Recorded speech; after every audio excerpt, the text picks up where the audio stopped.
সাত আসমানের উপর রহস্যময় একটি গাছ সিদরাতুল মুনতাহা, যার রং প্রতিনিয়ত বদলে যায়। হাতের কানের মতো বিশাল পাতা, আর প্রতিটি ফল যেন বিশাল মটকার মতো, যেখানে গিয়ে জিব্রাইল আলাইসাল্লামের মতো শক্তিশালী ফেরেশতাও থমকে দাঁড়ান। কিন্তু কি আছে এই রহস্যময় গাছে, যেখানে নূরের প্রজাপতিরাও খেলা করে? এটি পবিত্র কুরআন ও সহি হাদিস দ্বারা প্রমাণিত এক জ্বলন্ত সত্য। স্বয়ং আল্লাহ তাআলা পবিত্র কুরআনে এই জায়গার কথা উল্লেখ করেছেন সূরা আন-নাজমে। অর্থাৎ জিব্রাইল আলাইসাল্লামকে আরেকবার দেখেছিলেন সিদরাতুল মুনতাহার কাছে। তিনি বলেছেন, নিশ্চয়ই তিনি মুহাম্মদ সাল্লাল্লাহু আলাইহি ওয়াসাল্লাম তাকে অর্থাৎ জিব্রাইল আলাইসাল্লামকে আরেকবার দেখেছিলেন সিদরাতুল মুনতাহার কাছে, যার কাছে অবস্থিত জান্নাতুল মাওয়া। চিন্তা করে দেখুন, এটা এমন এক মাকাম, এমন এক স্টেশন যেখানে পৌঁছানো কোনো সাধারণ সৃষ্টির পক্ষে সম্ভব নয়। আমরা মনে করি জ্ঞানই হয়তো সবচেয়ে বড় শক্তি, কিন্তু সিদরাতুল মুনতাহা আমাদের আঙ্গুল দিয়ে দেখিয়ে দেয় যে জ্ঞানেরও শেষ আছে।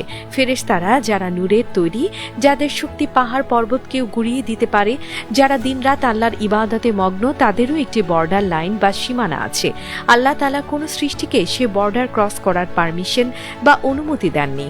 কিন্তু মহান আল্লাহ তাআলার কুদরত বোঝা বড় দায়। তিনি তার অসীম প্রজ্ঞা আর ভালোবাসায় সেই অলঙ্ঘ্য সীমানায় পৌঁছানোর জন্য কাউকে বেছে নিলেন না, না কোনো ফেরেশতাকে, না কোনো নবীকে, না কোনো জিনকে। তিনি বেছে নিলেন মাটির তৈরি এক মানুষকে। তিনি হলেন আমাদের প্রিয় নবী, নবীদের সর্দার, রাহমাতুল্লিল আলামিন হযরত মুহাম্মদ সাল্লাল্লাহু আলাইহি ওয়াসাল্লাম। যখনই সিদরাতুল মুনতাহার কথা ওঠে, তখনই ইতিহাসের সেই বিস্ময়কর রাত্রির কথা মনে পড়ে, লাইলাতুল মেরাজ বা শবে মেরাজ। এই মহান ভ্রমণের পেছনের প্রেক্ষাপটটি কতটা বেদনায় ভরা ছিল।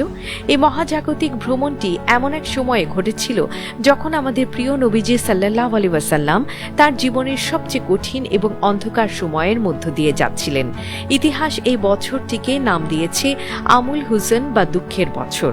মক্কার কাফিরদের অত্যাচার তখন চরমে। সামাজিকভাবে বয়কট করা হয়েছে তাকে। কিন্তু এর চেয়েও বড় আঘাত এলো তার ব্যক্তিগত জীবনে।